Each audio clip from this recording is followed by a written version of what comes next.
The man arrived at St. Augustine General just before dawn, shoulders hunched against the cold and eyes hidden behind a worn wool cap. He didn't speak, not even when the nurse at reception asked for his name. Instead, he handed her a folded paper, one that bore the results of a recent scan from an urgent care clinic across town. Dr. Naomi Ivers was already in her scrubs, sipping weak coffee and trying to ease into the day. She wasn't expecting a consult so early, but when the charge nurse called her over, she caught sight of the scan and felt her pulse hitch. A mass, deep-seated, pressing dangerously against vital vessels near the base of the man's skull, operable but risky. She looked up at the man, tall, thin, younger than she expected. Early 30s, maybe. His coat was threadbare and his silence was unnerving but not unusual for patients grappling with fear. "He won't give us a name," the nurse whispered, "but his ID says Declan Rowe." The name stirred something faint in Naomi's memory, but it passed like smoke. She asked the man to follow her to the exam room. He obeyed without a word. "Declan," she said gently as she slid the door shut behind them, "this is serious, you understand that?" He nodded. "I need to know your history. Have you had symptoms? Any pain, dizziness, blackouts?" Another nod. Naomi watched his face carefully. There was nothing cold or evasive in his silence. If anything, he looked tired, soul-deep tired. His hands trembled when he handed her another sheet, a list of symptoms written in tight, careful script. She scanned it quickly. Frequent migraines, occasional visual disturbances, insomnia, a recent fall that left him disoriented for hours. "Why wait so long to come in?" she asked. His eyes flicked toward the window. There was a pause, then he reached into his coat and withdrew a small notepad. He scribbled something, then turned it toward her. "Didn't want to be seen." Naomi frowned. Seen by who? He hesitated, then shook his head. The pen moved again. "Anyone." It was the start of one of the most unusual cases of her career. She scheduled him for further imaging that afternoon. As he changed into a gown, she caught a glimpse of his back, lined with old scars like he'd weathered years of fights that didn't come from hospitals. She didn't ask. He wouldn't have told her anyway. Over the next 2 days, Declan became a ghost in the hospital corridors. He moved quietly, answered everything in writing, and avoided eye contact with anyone who tried to ask too many questions. But Naomi noticed things. The way he studied the world around him with a sharpness that bordered on suspicion. The way he seemed to know how to vanish, even in brightly lit hallways. And once, just once, she saw him pull out a sleek, black phone and quickly scroll through what looked like a cascade of unread emails with subject lines in multiple languages. He caught her watching and quickly turned away. That evening she stayed late reviewing his case. The tumor was growing fast, aggressive but not malignant. Still, its location made the surgery delicate. She studied the images again and again, marking each risk, each possible complication. By the time she looked at the clock, it was well past midnight.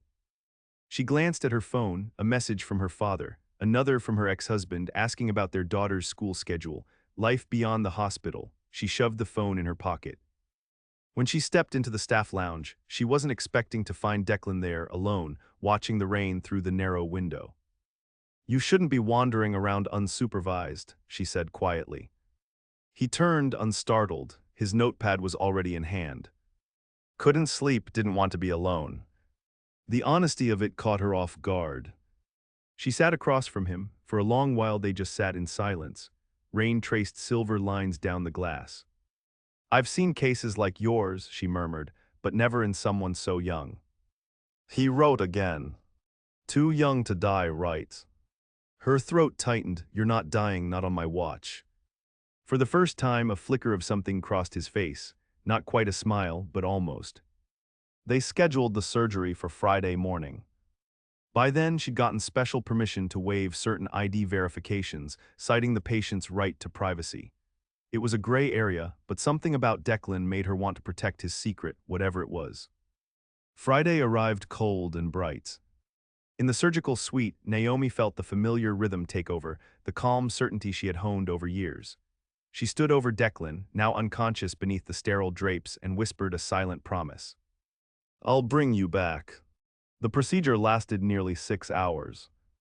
There were moments when her breath caught, moments when the tumor's proximity to key nerves made every movement of her hands feel like threading a needle in a hurricane.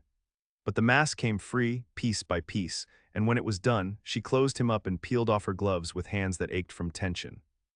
He survived. In recovery, his vitals held steady. He opened his eyes that night, groggy but responsive. the first thing he did was reach for his notepad. Thank you. She smiled and squeezed his hand. Rest, you've got a second chance now. The next morning, the hospital's legal team called. There had been a flag on Declan's medical file, not a mistake. A protocol alert that Naomi had unknowingly triggered when bypassing the usual ID checks. She walked into her office to find a man in a crisp suit waiting for her. He handed her a file, confidential, sealed. What is this? She asked. Patient 67,329, the man you operated on. His real name is Declan Rowe. I know that. No, Dr. Ivers, you don't. He opened the file. Inside was a photo of the man she'd just saved, standing beside world leaders at a climate summit in Zurich. Another speaking before the UN. Another shaking hands with an aerospace executive in Tokyo. The man in her hospital bed, quiet, anonymous, alone, was the world's youngest billionaire. Naomi sat down slowly, her hands cold. And for the first time in her career, she wasn't sure what she'd just stepped into. Naomi closed her office door before she let herself breathe. The man in the photos looked exactly like the one who now lay in recovery, but his presence in those images was starkly different. Confident, commanding, sharp in tailored suits and polished speech transcripts attached to high-level tech summits. This Declan Rowe wasn't just wealthy, he was private equity's most elusive architect, a tech ghost who'd built encrypted networks for global institutions before the age of 25. There were rumors he'd disappeared 5 years ago after selling his final company for a figure no one had ever confirmed aloud. Now he was in her hospital, silent, scarred, and alone. The man across from her adjusted his tie. He doesn't want it known he's here. Naomi looked up, then why are you here? Because you're the only person who knows, and because you cut into the brain of a man who has more enemies than friends. I'm his surgeon, she said flatly, not his bodyguard. The man only smiled. No one's asking you to be, but going forward we'd appreciate your discretion. The media doesn't know he's in the country. We'd like to keep it that way. She stared at the file again, at the man whose heartbeat she had counted with her own fingertips. The ache of responsibility settled between her ribs. I want to speak with him, she said. You'll have your chance. But when she returned to his room, the bed was empty. Panic flared in her chest as she turned on her heel, but a nurse caught her arm. He's in the solarium, said he needed sun, still under observation though.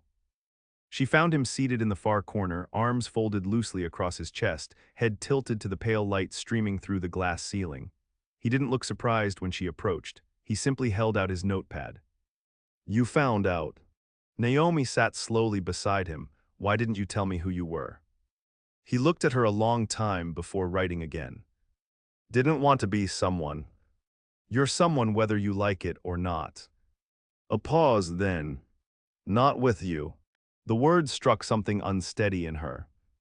I would have helped you anyway, she said softly. He nodded. They sat in silence, sunlight warming their skin. A nurse brought a tray of food, but he barely touched it. Your team's worried, she murmured. His mouth twitched, not quite a smile, then he wrote. Not my team, not anymore. She waited. He scribbled again. Sold everything, burned bridges, left the world on purpose. Naomi frowned, then why come back? A longer pause, then the bare truth. The tumor changed everything. She looked at him, at the lean muscles now slack from surgery, at the eyes that didn't want to hold the past. You thought it would kill you. He didn't answer, he didn't have to. In the weeks that followed, he recovered quickly, physically at least. But he remained guarded, always silent, even with staff who began to gossip about him behind closed doors. Naomi kept the truth contained, no leaks, no press, just a quiet understanding that this man was off limits. Still, rumors swirled. One nurse claimed to have seen him drawing schematics on the back of a breakfast menu. Another swore she overheard a call in Russian, though Declan hadn't said a word since arriving. Naomi didn't ask questions she knew he wouldn't answer.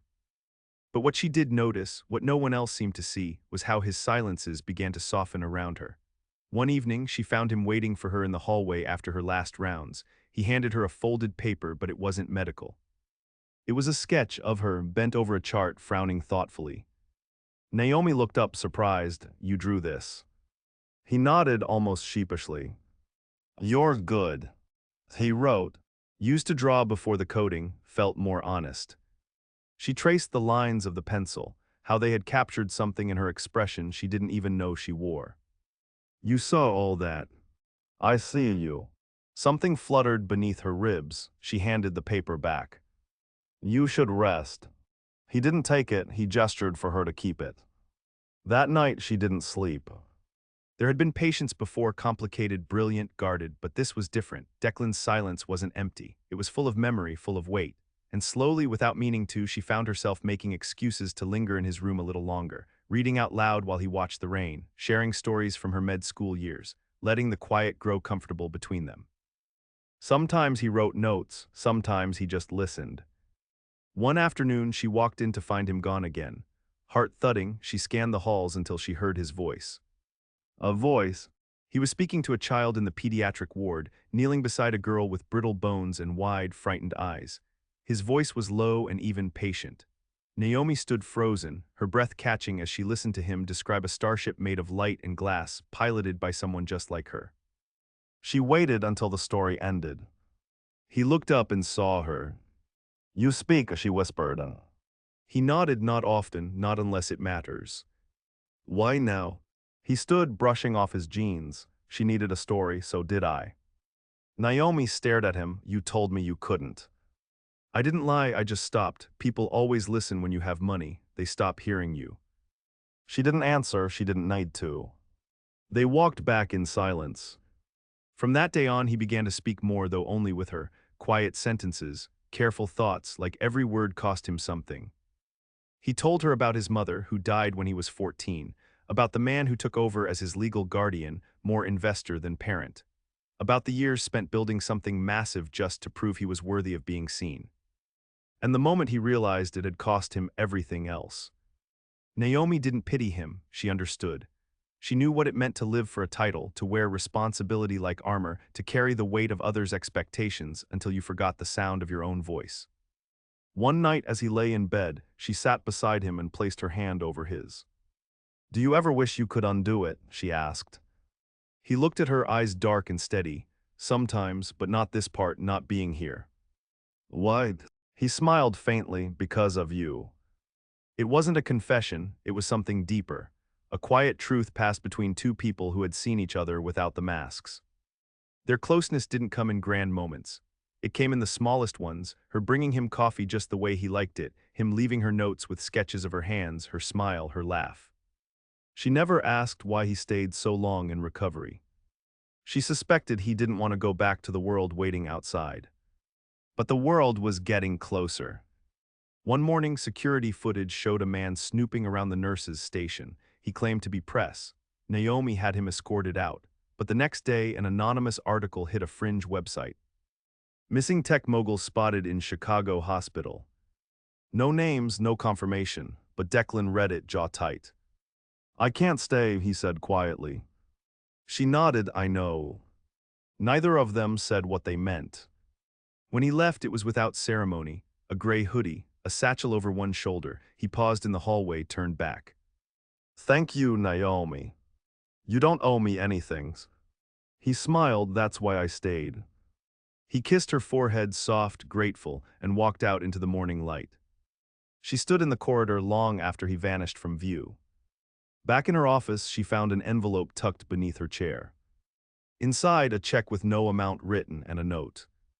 In case the hospital ever needs rebuilding, or just more sunlight. Below that, a phone number. And one more line.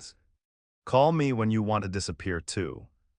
Naomi smiled, pressed the paper to her chest, and closed her eyes. He was gone, but he hadn't left her behind. The weeks after Declan left were full of a strange, hushed quiet, not the peaceful kind that settled after a storm, but the kind that came when something important had passed through and left a trace behind. His room stayed empty for 3 days before housekeeping changed the sheets. Naomi caught herself pausing in the doorway once without knowing why. There were no new messages, no calls, no whispered updates from the mysterious man in the suit. Declan Rowe had vanished again, the same way he came, in silence. Naomi buried herself in rounds, her schedule filled with back-to-back procedures, long consults, and the low hum of routine that had always steadied her. And yet, something shifted.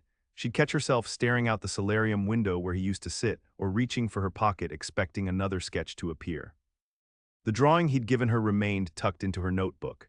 Some nights she'd trace the pencil lines with the tip of her finger and feel like he was watching her still, somewhere. One rainy Friday afternoon, she was elbow-deep in paperwork when her father called. She let it ring 3 times before answering. "You sound tired," he said, his voice full of concern he tried not to show.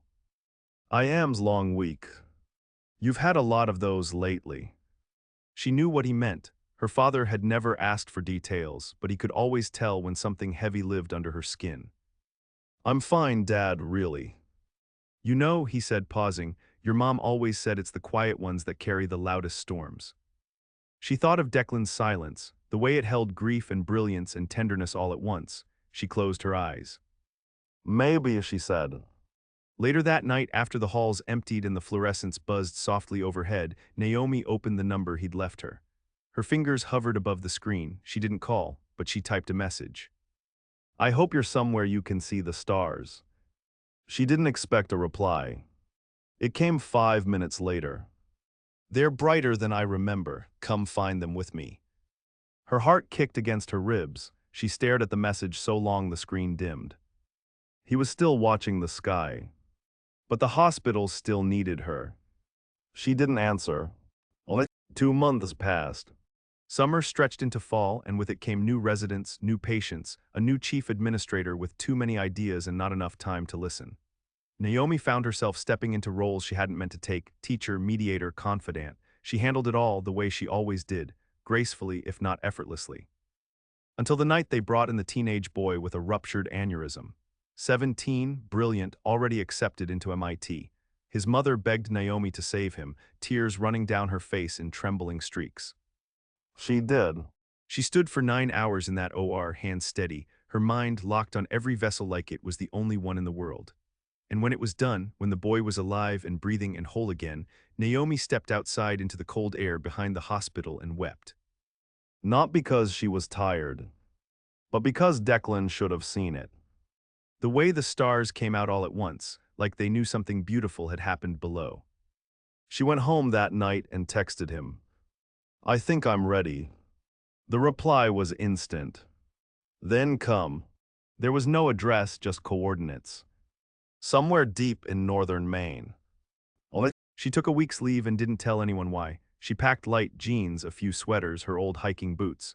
Her stethoscope more from habit than necessity. Her sketch from Declan folded gently inside the pages of a book she hadn't finished.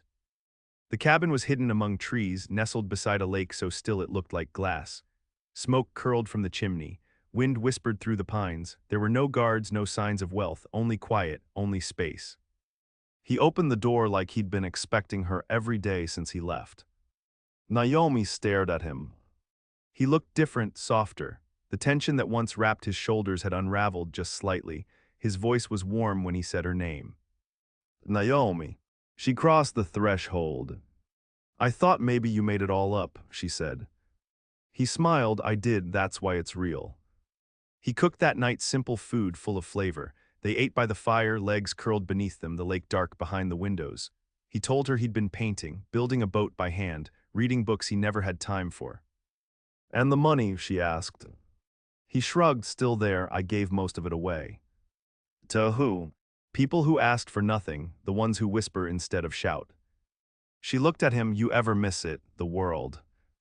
"I miss parts of it." His eyes met hers. "But not when you're here." He reached for her hand and she let him. The days that followed moved slowly, like honey through warm fingers. They hiked, they read. He showed her the boat he was building, piece by piece, with care that echoed how he had begun to live. She woke up each morning to birdsong and the sound of him making coffee.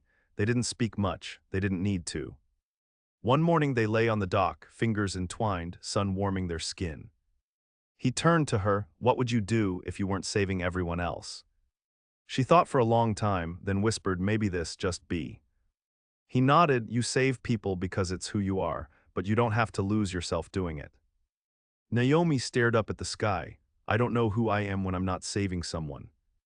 Declan kissed her temple, then let's find out. It was the gentlest invitation she had ever been given.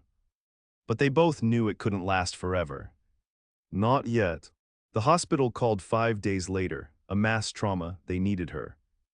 She was packing before they finished the sentence. Declan didn't stop her. He only walked her to the car, arms folded in the early morning chill. I'm not asking you to stay, he said. I just want you to come back. I will. He kissed her then, slow, certain, like he was memorizing her. Be safe, Naomi.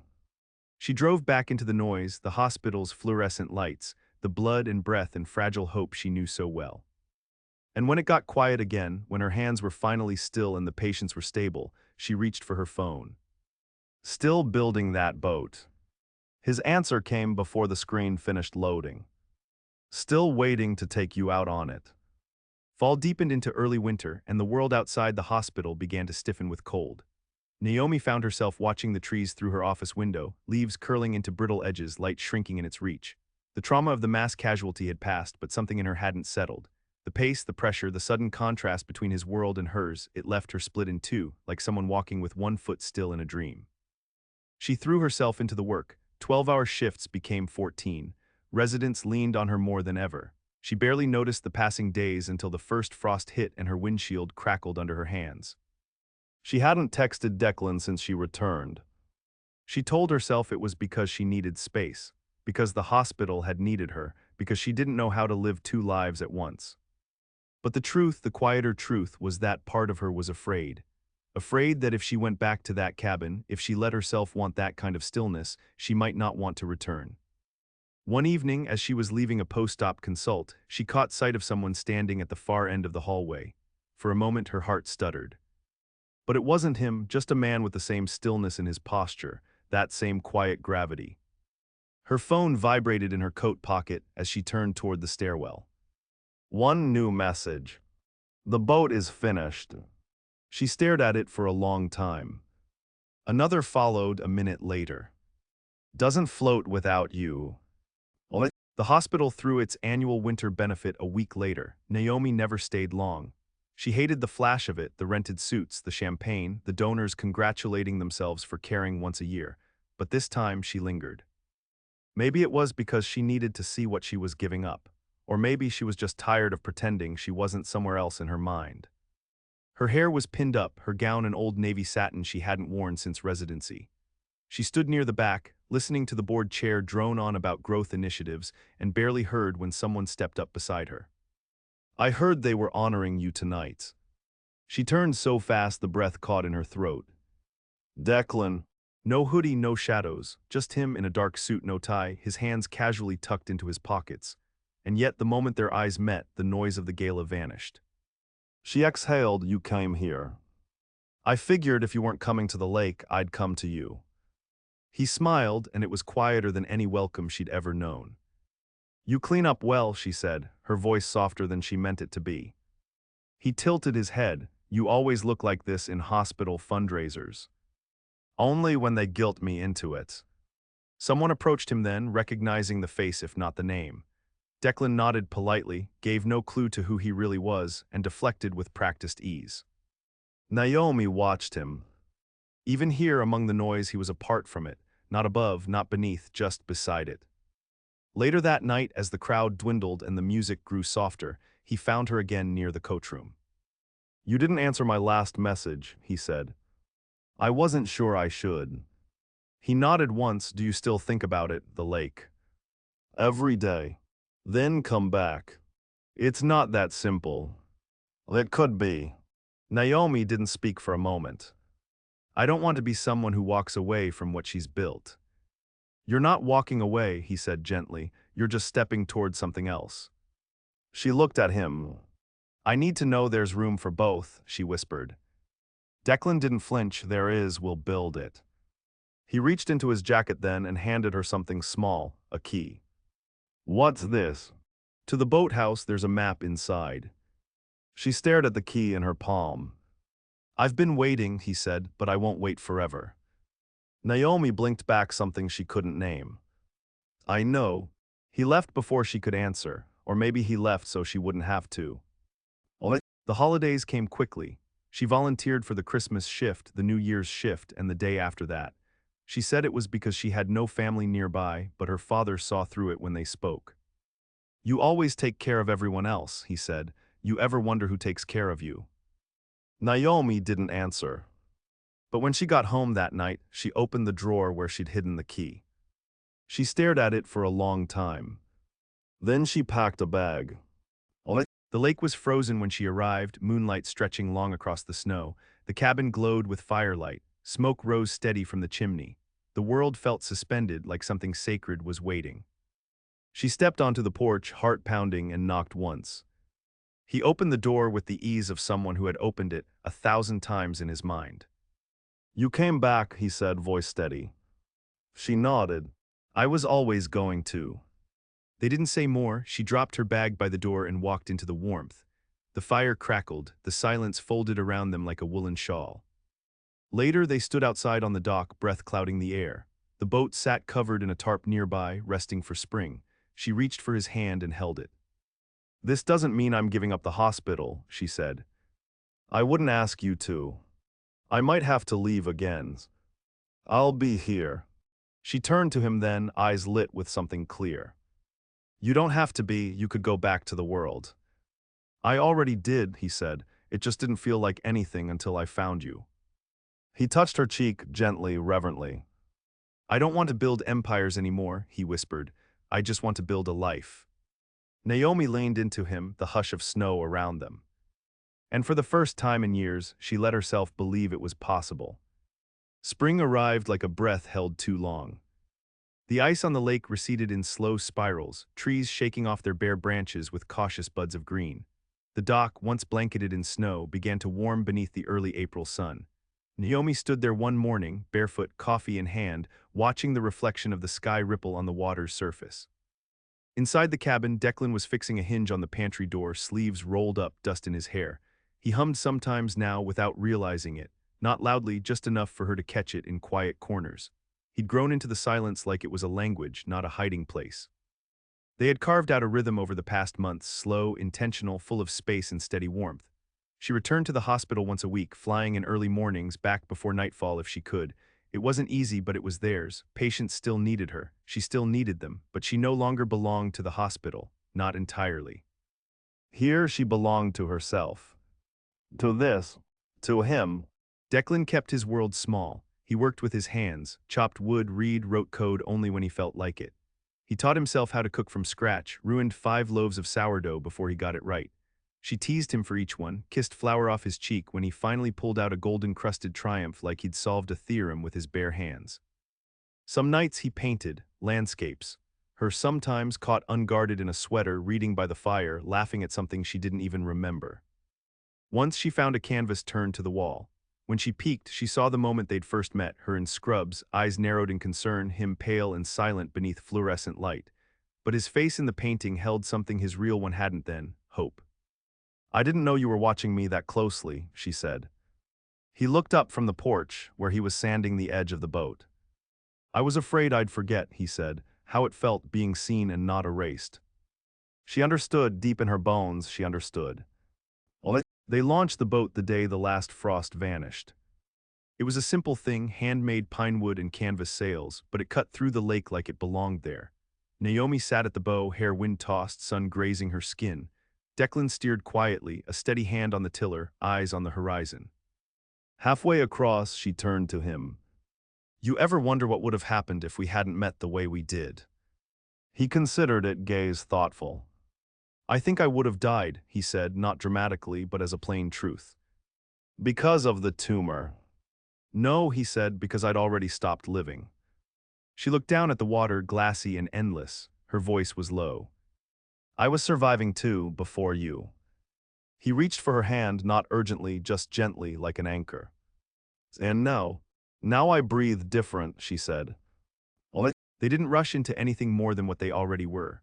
No big declarations, no plans inked in stone, just days filled with the slow, careful construction of a life built by hand, meals shared, storms weathered, silence honored. Naomi planted a small garden beside the cabin, herbs, tomatoes. Declan built her raised beds with reclaimed wood and painted her name on a sign above the gate, Naomi's Quiet Empire. She rolled her eyes, then kissed him. When her father came to visit that summer, he brought pie and questions. He watched Declan with cautious eyes, asked about firewood, solar panels, long winters.